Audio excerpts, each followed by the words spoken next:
are we? Why in heaven are we here? And how to make sense of this mess of our humanness and perhaps even transcend it.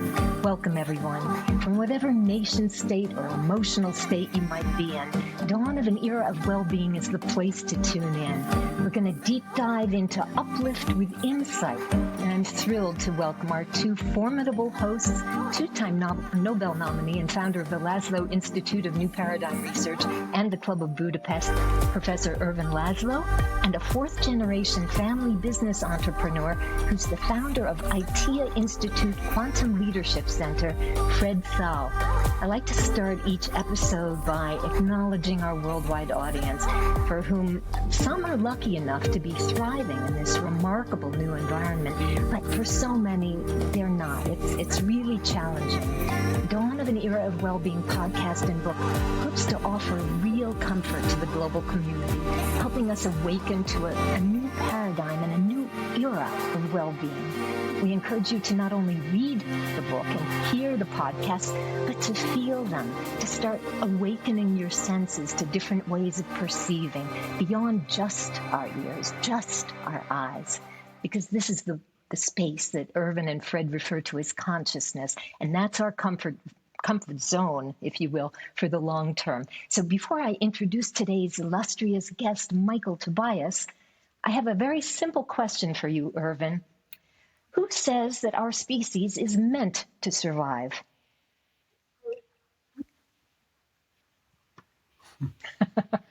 Well, good news. We have to say it ourselves. But let me just say it first, before I get into this, Alison, how pleased I am to have Michael Tobias with us.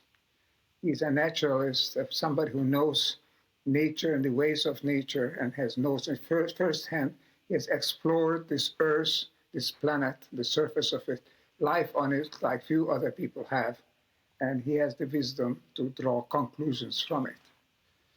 So, okay, I look forward to talking with him. But just to your question, who is meant, are we meant to survive? I think the universe has. I think the answer is the universe has. Because we are not here by chance. No life is here purely by chance. By chance, we couldn't have generated life with all its complexity and its beauty and its symphony and syntony in the time of available since the Big Bang, even then. So this is something that is happening, which is us. We are an expression of what is happening. We are expressing the life force, the evolutionary force, impetus in this universe. So yes, we are meant to be here. And that we have the developed consciousness is, again, can't be just purely by chance. Our consciousness is meant to do something, to serve some aim. It is up to us to find that. This is not just wishful thinking. There is, if a good, quiet, cool look at the statistics, at what's happening at cosmology and evolution in biology and evolution on society, tells us that things are moving in a non-random way. They are moving in a way in which life expresses itself, in which consciousness can be used to express it. Maybe it's moving in the direction of higher forms of life, higher forms of consciousness. We are part of that movement. We are carriers, vehicle of it. So I think to say, just to come back to your question, Alison, yes, we are meant to survive, we are meant to thrive, we are meant to evolve, because the evolution of a conscious species on a remarkably life-supporting planet such as planet Earth is not by chance. We are here for something, and we can discuss and we should think about why we are here, and we should try to I want to ask you one other thing, Ervin, and then I'm so eager to talk with Michael about this very subject because I think it's vast and perhaps even endless. Action, reaction. So everything is ultimately connected. Have we destabilized the balance of nature in the cosmos, given that we've already done so here on Earth? I mean, we know that life has been found, for example, in the most unlikely of places, Venus's atmosphere, rather recently. So is there such a thing as cosmic nature? And how does that relate to the mess that we're making down here vis-a-vis up there, out there?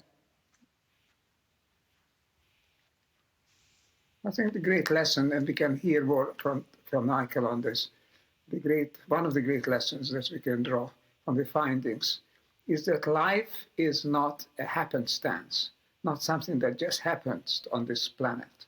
And it's a fluke. For a long time, this was the thought. The development of a planet such as Earth must be a happy circumstance. It's just a coincidence. But it seems that life is evolving wherever there is a possibility, a physical framework for the carbon-based life to evolve.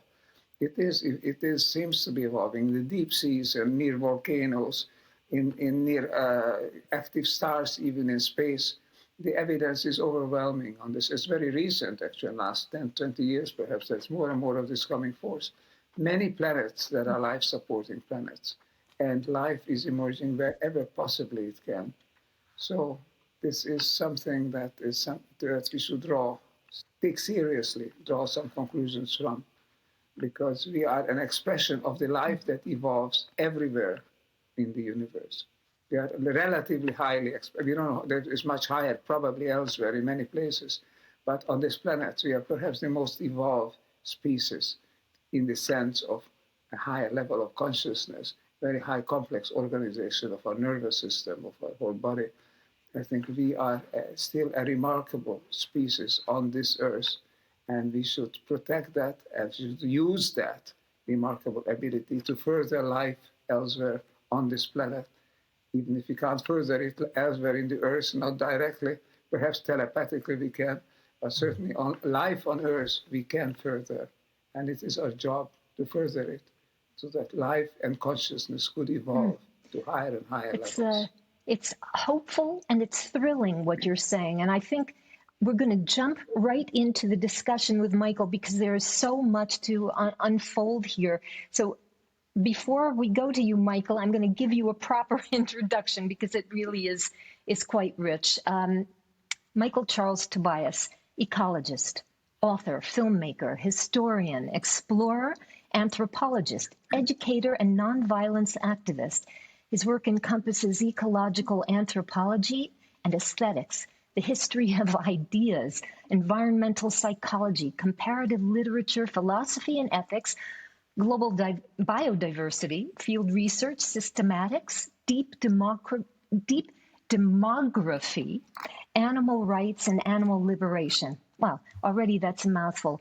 Michael is the author of over 45 published books, nonfiction, fiction, radical hybrids, plays, poetry, librettos, and the writer, director, producer, and or executive producer of well over 125 films focusing primarily on ecological and humanitarian issues, both documentary, drama, and docudrama. His field research has taken him to well over 80 countries, probably more since these 2 minutes that we're introducing him. I have the feeling he's a grand traveler. And from regions like Antarctica to many of the world's deserts, temperate zones, tropics, and boreal forests. And he is president of the Dancing Star Foundation, which works assiduously throughout the world in areas of biodiversity conservation, animal rights, and environmental education. Michael, I am going to quote, and you tell me if you recognize who said this. Here comes the quote. DNA did not grow up on the warm, luscious sand of Waikiki. Evolution had its biggest boost in the adverse seas of the polar region. Does that sound? Yeah, it sounds uncannily like something I'd probably say. But many others before me, including philosophers of the ilk of John Dewey, American philosopher, and many other biologists, systematists, have been saying evolution tends to develop in harsh places. Who said that, and then you're going to deep dive into that, because lots of people have been saying that, but in particular, Gaia said that. I want to tell our listeners, there is a phenomenal docudrama series that Michael produced with Jane Morrison for 1991. It was a 5-part docudrama series starring William Shatner and Faye Dunaway as the voice of Gaia. It was called Voice of the Planet. It is a spectacular experience, I would call it, and shattering and beautifully rendered. And that was a quote that Gaia said to William Shatner, playing the role of an ecologist searching for the meaning. Do you still believe, because that was an important quote, that that really sets the tone for evolution on our planet? I mean, in other words, if the devastation and breakdown and even pollution is evolutionary to our being, then why are we COP26ing and creating such a fuss over so much destruction? Help us through that one. Well, first of all, it's so great to see you, Alison, and it's just fantastic to see Ervin, who I haven't seen now in several years. And I'm just so honored to be part of this little intimate discussion, because I have such huge admiration for Ervin Laszlo and all that he has done on this planet as part of an evolutionary cycle. I think cycle is a useful word in answering your question or conjecture, Alison. We know that Earth, and more than likely every material object and every non-material object in this vast 13.8 billion year old universe, at least 13.8 billion years, has undergone enormous tumult and chaos. But what we've been learning systematically, really going back since the pre-Socratic philosophers and the great Asiatic thinkers, I'm thinking of people like Lao Tzu and Mahavira and, of course, Gautama Buddha and so on, is that the so-called shattering and chaos and pollution is a huge contribution to growing coherence and growing evolutionary rationales that we're faintly grasping with our relatively puny brains and uniquely inquisitive apprehensions of everything that's happening around us. We call it nature, but that's just one word, of course. I think that there is a reason that COP26 is happening, and it has to do with the fact that we're waking up, we're growing up. Our particular species, which is one among, if you include all 7 kingdoms of life, that includes bacteria and viruses and prions, and so on, is of over 1 trillion species. We're one of them, and we happen to be besotted with this incredibly contradictory, almost bipolar-like dialogue within our souls, within our hearts, between us, which has to do with the fact that we're neonatal, we're brand new, we're the youngest primate on the planet, we're the youngest large vertebrate on the planet, we're no more, as far as we can be sure, than about 330,000 years old. You compare that with bony fishes or boneless fishes, we're talking 550 million years of antiquity. So we've accumulated very little experience, relatively speaking. And what's fascinating and exciting and gives me great hope in the midst of protests and disparities and human injustice to ourselves and to all the interdependent communities of other life forms, amongst that 1 trillion species, each species has at least 1 million individuals, although, of course, endangered species may be down to a few dozen or less, is that we're becoming aware that we have a responsibility with this inquisitive nature of our hearts and souls and our cerebral, seemingly endless expanse of questions and pseudo answers. We have the ability to be kind, we have the ability to be compassionate, and we have the need, it appears, to rectify things that we see as problematic and mostly as painful for others. And I think pain and the pain points on Earth are a key indicator of what our species has done, but what we're capable of. And it's that capacity which I celebrate and which I would ask everyone to rally around on their darkest days and recognize that we are a species which, not unique in any way, with respect to what we can do cooperatively. The cooperative structures form a narrative, which is our history. And I think moving forward, our history looks incredibly troubled, but also incredibly rich with potential. So this is a dialectic. We're not going to answer it, but we can recognize it and we can observe certain critical qualities about who we are as a species, and more importantly, who we are as individuals, because so many individuals feel and maybe are indeed out of sync with the population and the multiple populations of humanity. And the big question I'd put back to you is, can the individual, in fact, direct evolution? Can the individual's feelings, thoughts, dreams actually alter the portal through which humanity views the world and acts upon its instincts, which are well honed, and its belief systems? That's what I'm really puzzled by. The individual and the population. Parmenides said it well. He simply said the one and the many. And this is perhaps one of the great profound dilemmas that we face, because it imposes a burden on us, a responsibility as human beings, as feeling, thinking, caring individuals. Indeed.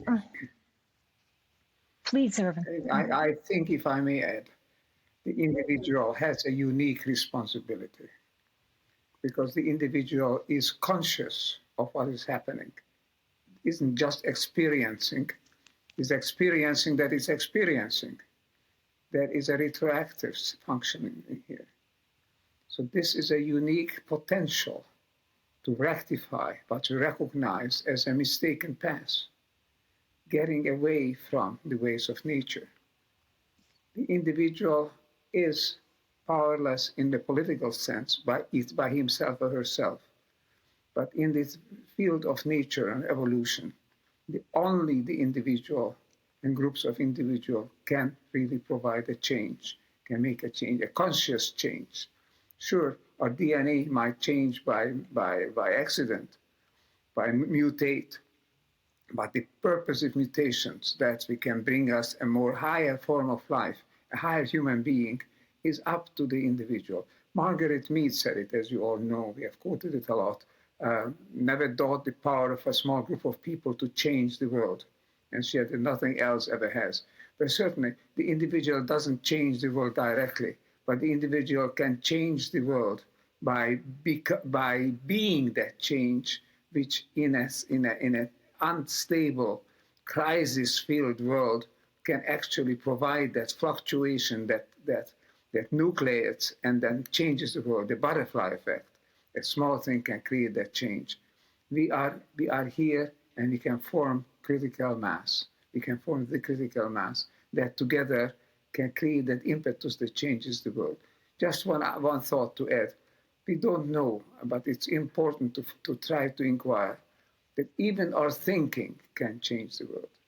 Our very thinking, what goes on in our mind, in our consciousness, has an effect on other consciousnesses. This we know from new quantum consciousness research, quantum physics altogether, the interconnections of things. So to find out what effect our thinking has in the world.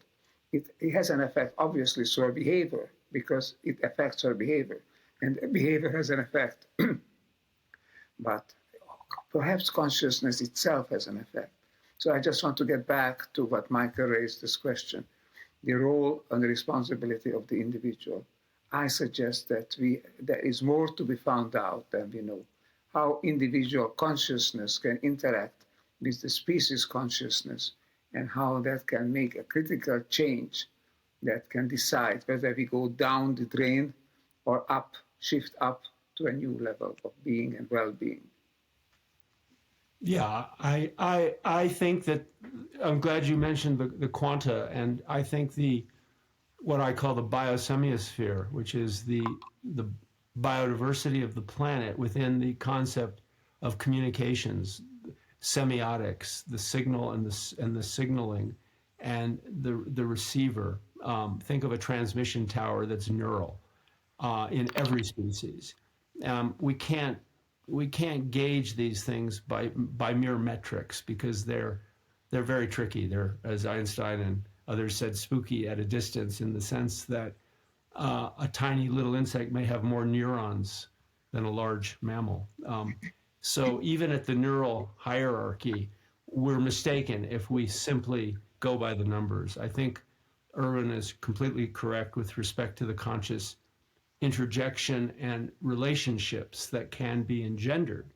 And what's so thrilling is that if we're talking about a world, which we are, with at least 1 trillion species, that's largely microbial, but nonetheless, they're inside us, they're part of us, we are them, they are us. The interdependencies are a absolute framework for responsibility at the individual level, because we are expressions of that entire combinatory potential, which is nature. And she has, as you referenced Gaia, she has this uncanny way of getting it right. And I agree completely with Ervin. It's not, I don't believe, random. I would be hesitant to say it's purposeful, because that has so easily been mistaken as something that relates to human superiority, which I completely reject as a theory. I don't believe we're superior at it in any way. And I can attest to this from my personal experience over 70 years now of interacting obsessively with other individuals of other species, not to mention my own, and having surprises that I just have to describe at the level of epiphany and revelatory lyricism. I mean, swimming naked between two 10,000-pound whale sharks in the Gulf of Mexico, and having the two of them cuddle up to me on either side. We're talking the size of school buses, and I'm 8 miles out, nude in the middle of the water alone, with these two giant he and she creatures whose eyes are as big as my head, and they're touching me just so, as we're gently moving. And they're herbivorous, the largest fish in the ocean, and they're they're omnivorous, but they spit out krill, they spit out anything that's another life form. They usually eat coral polyps, and they circle the world, circumambulate like albatross, searching for these tiny little morsels of food to sustain what may be the largest hearts on the planet of any known organism, other than the heartwood of a sequoia, for example. But these kinds of experiences are a guarantee that we're all in this together. And we have, again, I devolve to the notion that we have this responsibility to love and cherish, revere, and celebrate these life forms. I'm hearing, I heard static, it's gone. So we rise to the level of our own instinctive observations. And I say instinctive observations as opposed to strictly empirical observations, because I don't believe there's strict objectivity whatsoever. We are subject laden. Our hearts cannot but be biased. And so natural selection has a selection bias. And we see this in ways that can be transformative overnight. They just published the other day, a colleague of ours, the female tuskless elephants of Mozambique in Gorongosa National Park. In 12 years, they became tuskless under the pressure of poaching. This is real-time evolution. And we've seen this with dozens of species from Mongolia to the Caribbean, where organisms under pressure have altered their phenotype, their behavioral assemblage of characteristics, seemingly overnight. Urban acorn ants, with respect to climate change, have developed defenses within 4 generations, which means 20 years for the acorn ants. Responses to climate change that will ensure that they can cope with it. Life at plus 50, so to speak. And we're doing the same thing. All of our poetry and love and sonnets and passions, we're adapting as well. And notwithstanding nearly 8 billion ungainly, largely carnivorous Homo sapiens, I think we're getting our act together. we're maturing. We're waking up quickly, and we have to. So this It's is a so real positive, but I want to ask you, Michael and Ervin, is because when you talk about the evolution, almost the forced evolution of a species under pressure, ours is the only species that has ego. Do you feel, to our ego self, it's a harsh reality to think that we are not a favored species? I know our ego would like to think that we are. So if to the majority of our egos, there's no purpose for perpetuating our survival other than sheer desire, is it incumbent upon us to really ask ourselves individually and collectively why we want to continue this species, the human species, and in a new way, why we want to grow ourselves into a new kind of species, to really take a hard and cold and deep delving into why we want to be here? Because no other species has to deal with their ego in order to, override it or surmount it the way we have to. What do you think, Michael? What do you think, Ervin? Who'd like to talk about that? Michael, I have a thought after this. Okay, But I'd like to hear Michael. Well, I don't know that you're right about that, Alison, with respect to other species and egos, because it's a concept that's a Vienna-born, late 19th, early 20th century obsession with ego, superego. These are words again. I'm not sure, although I've read most of Freud and his colleagues, and Jung and his colleagues, and so many others. I'm not sure I believe it. It's an allegorical way of expressing something. But I do feel that humanity has an illness. But I also am quite certain that we have gone through phases of disease and health. And there are curatives which are self-directed. We have a way of treating depression. We have a way of treating heart disease and so on and so forth. We also have a way of treating mental infirmity, if you will, which I would suggest encompasses the notion that we are somehow purposefully at the top, at the zenith of evolution of the phylogenetic tree, which is complete nonsense. Because I have seen and I have felt tenderness and pragmatic idealism in other species, in other individuals. And I could give endless examples, but the point, the structure to this idea is that humanity may be suicidal. That was a question that E.O. Wilson asked back in the early 1990s and then determined that we're not.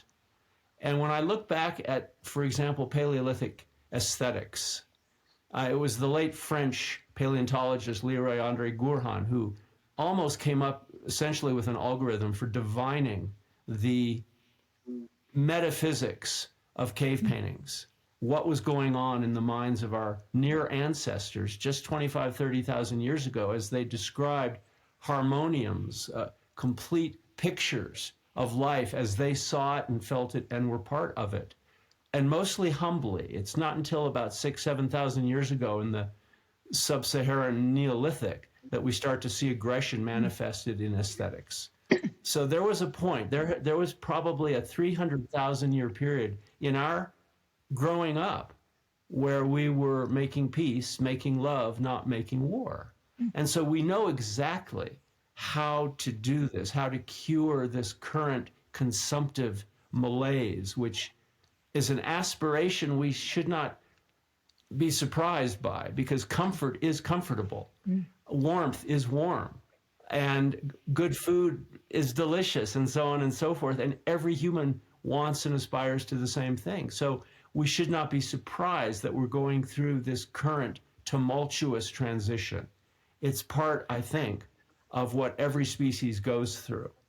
Our problem is that we have a huge footprint, that we're large. We're big vertebrates. If we were ants, we'd never worry about issues of sustainability. Size matters in that respect. And I do think, again, I go back to this point, we will get through this. Indeed. Ervin. You know, I recall a phrase that comes through in Shakespeare's works. I don't recall right now which one, but he says in reply to somebody who says, "But I love her so much." The answer was, "It's the question not how much you love, but how well." And I think this is what we should learn. Not how much we want to evolve. And it's a question of not just trying to prove our superiority. It's trying to overcome our inferiority and to become a better organized, a better adapted form of life on Earth, more in synchronicity, more in harmony with the rest of nature, which have come out of it. My own question now that I just like to ask, using this opportunity to talk with Tobias now like this on camera and talk directly also, what is it that we can really learn from nature? You have studied nature, you've studied the ways of life, and there is something that is a lesson for us here. We obviously have divorced ourselves from the right way in nature. What is the right way, and how can we get back to it so that we can get back to thriving, to evolving, well evolving on this planet? What is it? What is the lesson? Just a few words of advice would be crucial, I think. Well, my answer to that is not complete, but it's born of experience, and that is cooperation. Not under pressure of an idea that cooperation is the way, but under the recognition that beavers and wolves and sharks and jellyfish and so forth, every organism, including the existing 3 trillion plus trees on the planet, all the shrubs, all the ground cover, that there is a network of communication that is critical to survival. And I don't mean survival in the harsh Darwinian sense specifically. I mean survival in the sense that we will, as part of this orchestral planet of life and of non-sentience, which may well contain a form of consciousness as well. We simply are not there yet in our apprehension of what that would mean. That we cooperate to the extent that we, as you paraphrase Shakespeare, love well and love constantly. We have no reason to shrink from the full potential of cooperation. We've seen great treaties, we've seen great jurists like Hugo Grotius and others over the centuries who have come together to formulate plans by which people can work it out, their various problems, which tend to be mundane, everyday disputes that rise to the occasion of a World War I and the horrific tragedies of a World War II and so forth. But most people are peaceful. Most people love what they do. They love their lives, and they love each other. Most people. There are others who suffer horribly and painfully, and we don't quite know why, because none of us can play God. We can only imagine what they're doing up there on Olympus, if you will. Why 150 million children are orphaned, why 850 million people are going hungry as we speak, why this disparity at large. But we are aware of it, and I'm certain that other species recognize and understand by their very devotion. Look at companion animals who are unstinting and unconditional in their love of others. This is built into what I call the hologenomic biosphere is telling us, that we can work it out if we exercise restraint, if we exercise the best parts of our self-awareness, which for myself has been blessed by recognizing others. I always say the soul speaks when it is spoken to, and evolution does not condemn or liberate us. Only our individual choices can do that. So I've learned from nature in my current infant state that it is a joyful, wondrous world that we're part of, and I'm humbled to be part of it and realize that the only way I can make sense of who I am or what I am and what my little family unit in this vast universe is, comes down to my submitting to the request that nature makes 24/7, which is be part of it, play music, appreciate the beauty, revere what this is, and don't fight it. Don't contribute to friction. Don't contribute to malaise and destruction, and actively participate in peace, in nonviolence. And we can do that with down so many easy avenues that I'm just stunned when I see anger, when I see hostilities flare up. I don't understand it because it's not necessary. Evolution does not require it from my perspective. Michael, you mentioned a term here that I wanted to bring in. Just the last thing that I want to add to this. You mentioned the term love. I think perhaps for a conscious species, cooperation feels like love. When you cooperate, then you feel that you love unconditionally, unrelentingly. You love because you feel yourself one. You feel yourself part of something.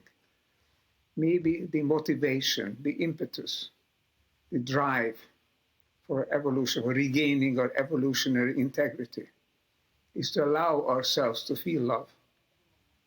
Cooperation is the key. Maybe for a conscious species, cooperation is to allow oneself to love. That is a hunch that I have. And I wanted to share it with you, having this unique chance to speak with you and with Alison. It's a rare privilege to listen to both of you talk, because it's so necessary for people to hear and absorb a different energetic than what is being played out and almost force-fed through so many media valves. This is an important conversation. We need to have more of these. And I wonder also if our better instincts, our natural predisposition towards love has been eclipsed by a kind of pushback, because when we're being force-fed so much of this negativity through, the mirroring of media, or from leadership that's floundering or consciously or otherwise or is behaving badly, it would naturally evoke our first reaction, which is a pushback, not necessarily a benevolent, loving response. So I'm just wondering, Michael, how do we respond to that? Well, I would go to some real specifics here, because yes, Alison, you stated very clearly in terms of the pushback, which I take to another level, or a different level, or a mirror image, which is these just absolutely wasteful distractions of human behavior, which comes down to economic exchange and barter systems and money. And for example, with money, what can you do with money? You can't buy love with money. We've heard the cliches, but what we also know is that, to give you an example, 15 years ago, there were approximately 206,000 protected areas protected by humans on the planet. Today, there's over 265,000 protected areas. We are looking in the biological sciences and conservation biology and animal liberation at ways to save half the earth from ourselves. Humans have appropriated about 55 to 60%. It varies from the Tibetan grasslands to the coffee growing areas of Western Ghana. It varies in terms of how much land we have appropriated. But the human species has arrogated about 60% of life on Earth. We've wiped out the majority of wildlife, most of the large vertebrates, most of the carnivores. We can go through and rattle off all the statistics that we see in our headlines every day. This is not information that is missed.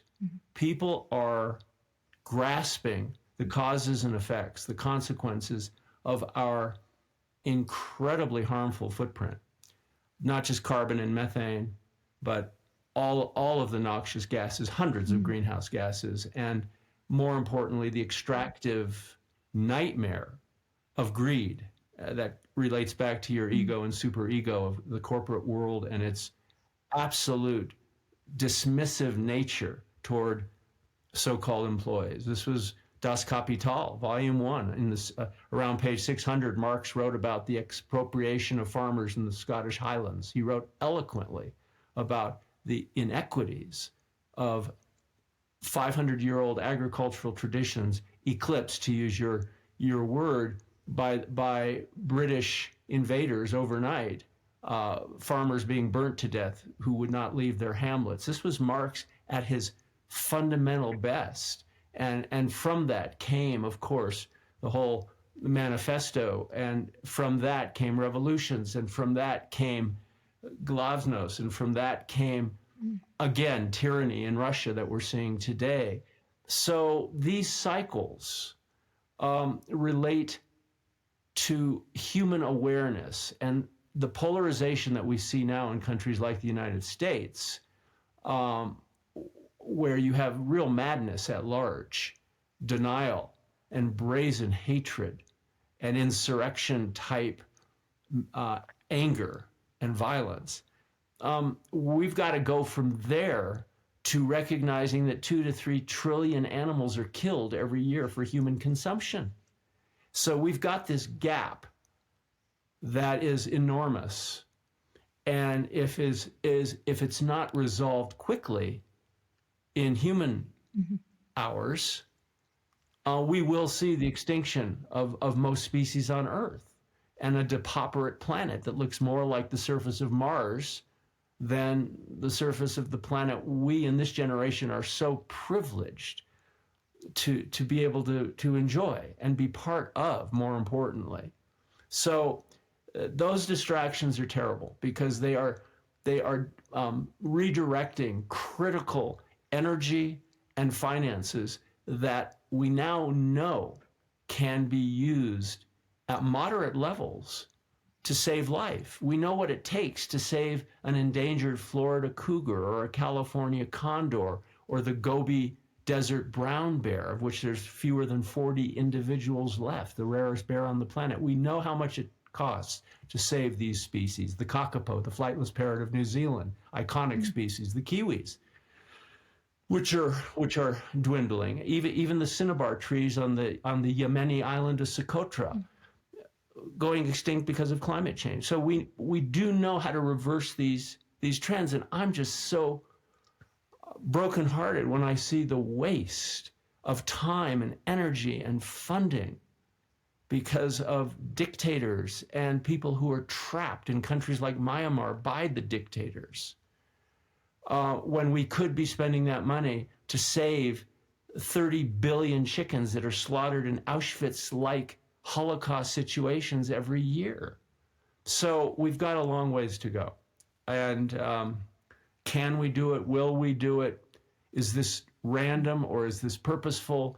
Is there some higher power that is allowing holocausts to occur every day amongst other animal communities, from Borneo to the Amazon, from the Congo to Siberia's permafrost that's melting and emitting methane and adding hugely to the global warming crisis?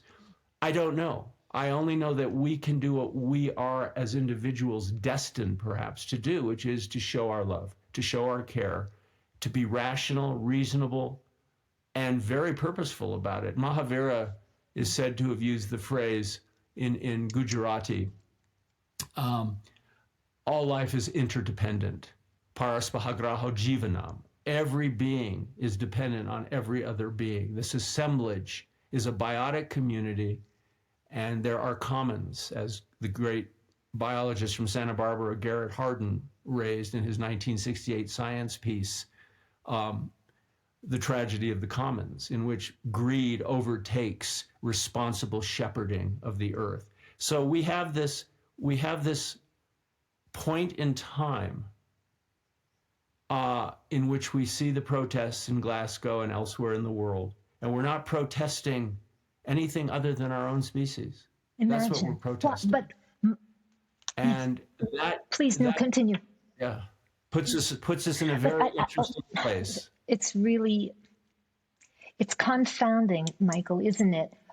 Why did we derail so long ago? Because if at one time we really did understand inherently the sense of collaboration and love that you've talked about and Ervin has talked about, what compels us to derail? And should we not keep our eye vigilantly on whatever that reason is? Because it sounds like it's almost a muscle reflex that just habitually recontracts into its unproductive position, and we need to keep it limber. But what do you think?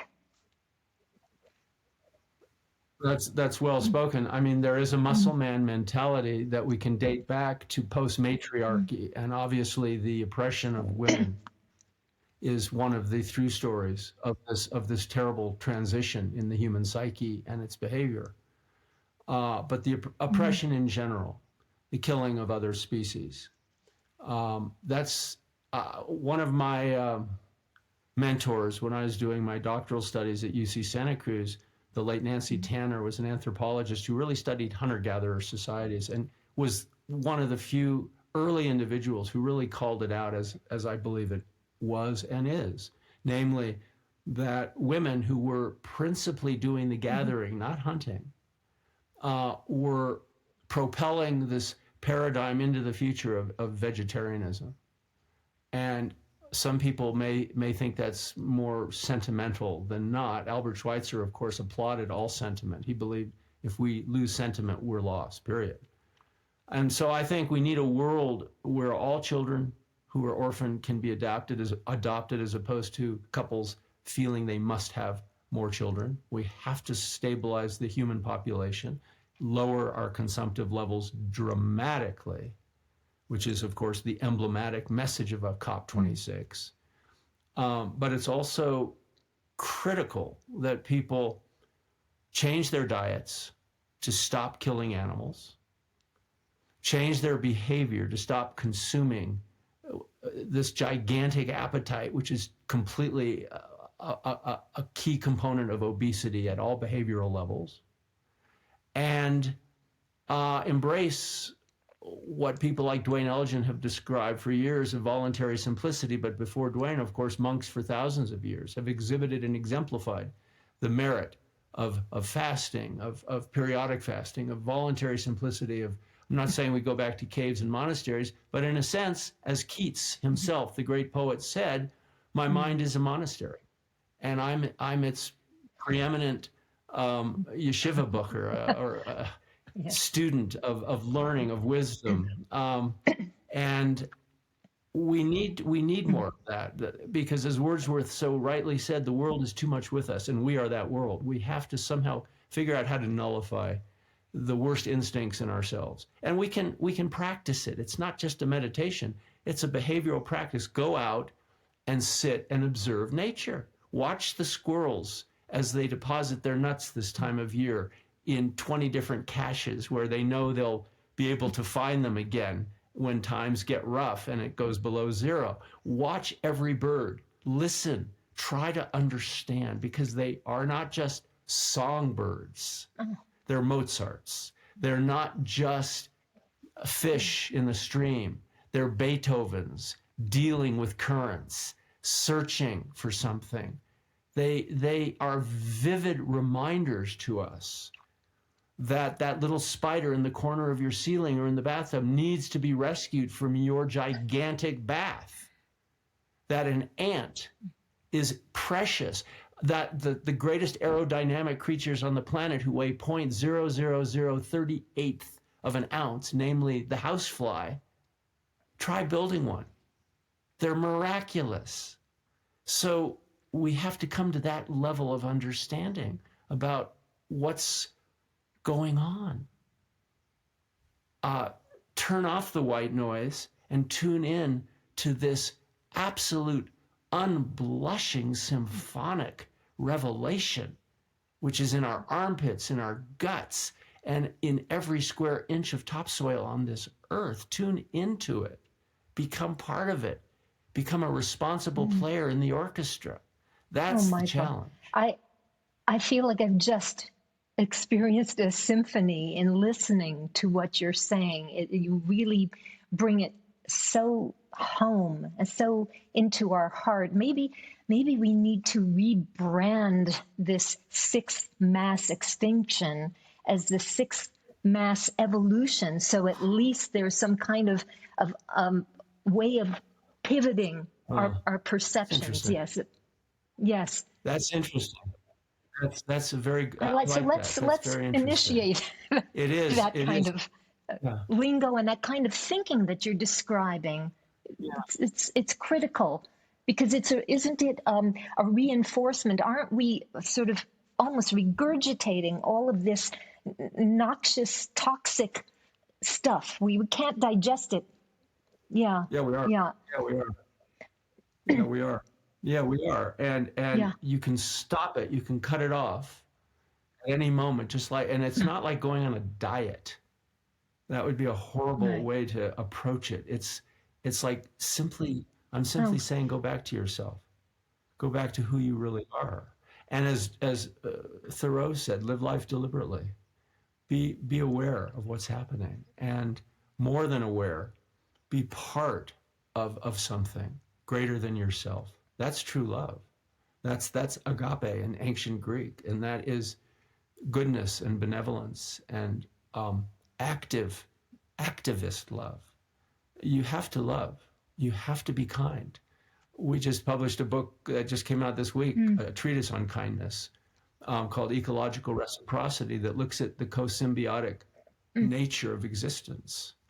And I mentioned earlier cooperative structures. Every cooperative structure tends to survive. Every non-cooperative structure tends to vanish into the obsolete black matter of the universe. Now you can choose which you prefer. The cold darkness, which tends to imply death for any mammal, any carbon-based life form, or a species that loves the marriage of Figaro and Beethoven's Ninth Symphony and Vermeer's View of Delft. You can choose. It's up to you. It's up to us. And some choices are more prevalent than others. Some choices are more gravid than others. But every choice is a pivotal point, is a pivotal moment. And I would just conclude by arguing that not arguing, but suggesting that the life force around us, which is so myriad, which the word myriad, by the way, meant 10,000 in ancient Greek numerics. But to get beyond that into trillions is trillions of individuals, super colonies, if you will, which are beautiful things. They're not scary. They're beautiful. They're incredible architecture. They're not Babel. They're all communicating the same languages. Is to realize that everyone around us, every person, and by person I'm referring to mites and to fleas and to ants and to ticks and to spiders and to super king cobras and whales, they're all telling each other things. They're all gabbing day and night. They're chattering away, having a blast, discussing what's going on. The murmuration of birds, that's when big flocks take on shapes. There's millions of birds at sunset, and they're taking on shapes that are almost the quintessence of physics. They're communicating. They're telling each other what time it is, and they don't care about daylight savings. They don't care like borders. They're not interested in borders. They're interested in the love of life, of expressing that lust for life has been described with respect to Van Gogh and others. And we need to wake up. Exactly, Michael. I think we'll conclude on this note, because people, we are blessed with the ability of conscious choice. So I encourage us to make a conscious choice to love, as Michael has been talking about and emanating, because this is really beyond talking. We're feeling your energy. So I just want to say once again, a compelling note to conclude on for now. I'm Alison Goldwyn with our hosts, Ervin Laszlo and Fred Tsao, and today's very, very special guest, Michael Tobias, inviting you to join us for more episodes of Dawn of an Era of Well-Being, and consider also that the holiday season is fast upon us, and it may not feel like a holiday for many people. So this book really makes a wonderful gift of uplift.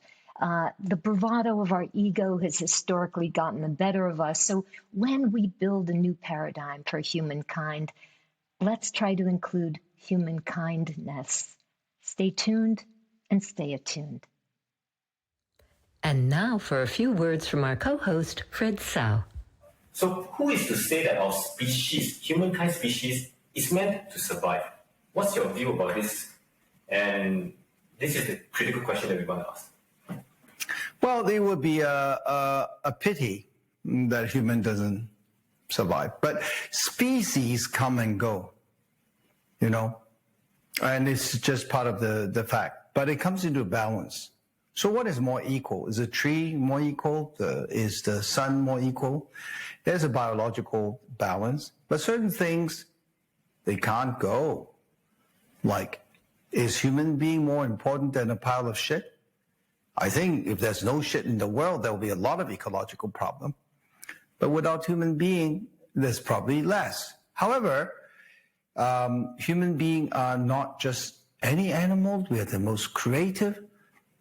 And we can create with any thoughts. And because of that, we have thoughts that are created through an illusionary self that is destructive and separation mindset, or we can create humanity in a form that all life form can flourish and evolution can happen in a higher speed.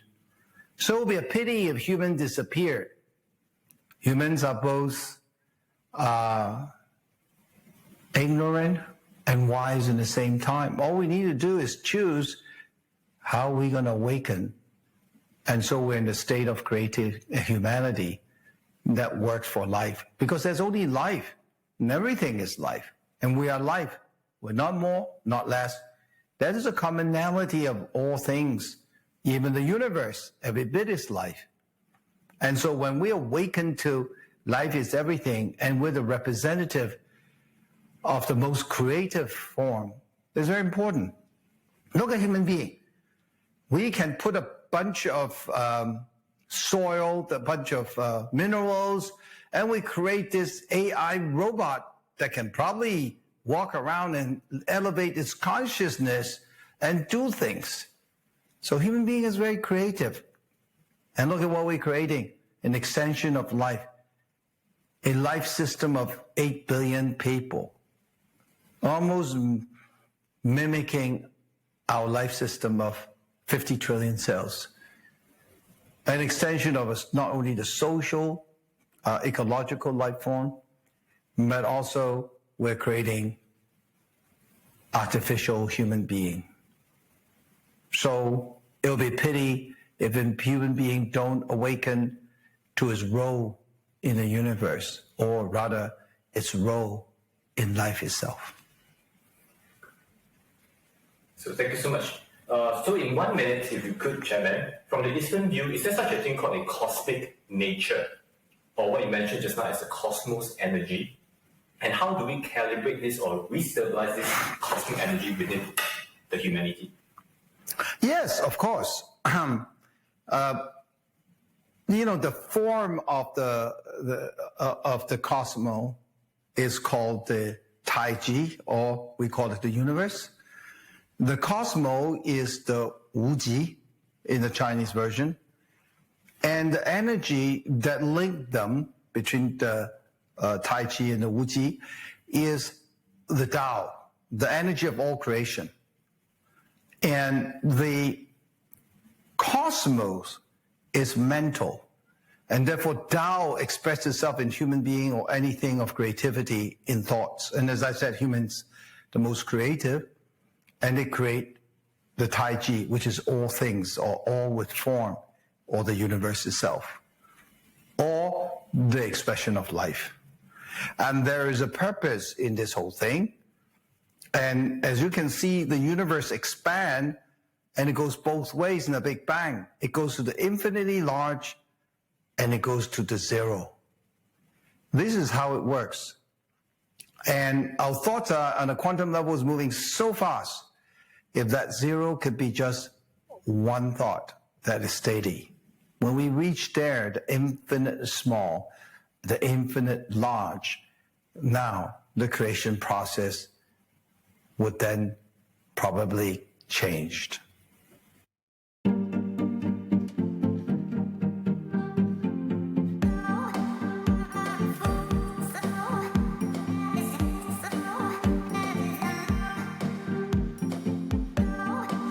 Thank you for joining us. Dawn of an Era of Well-Being is a co-production of the Laszlo Institute, ITEA Institute, and Select Books. It's produced by Nora Cesar and Kenichi Sugihara, with theme music Chimera by Biba DuPont.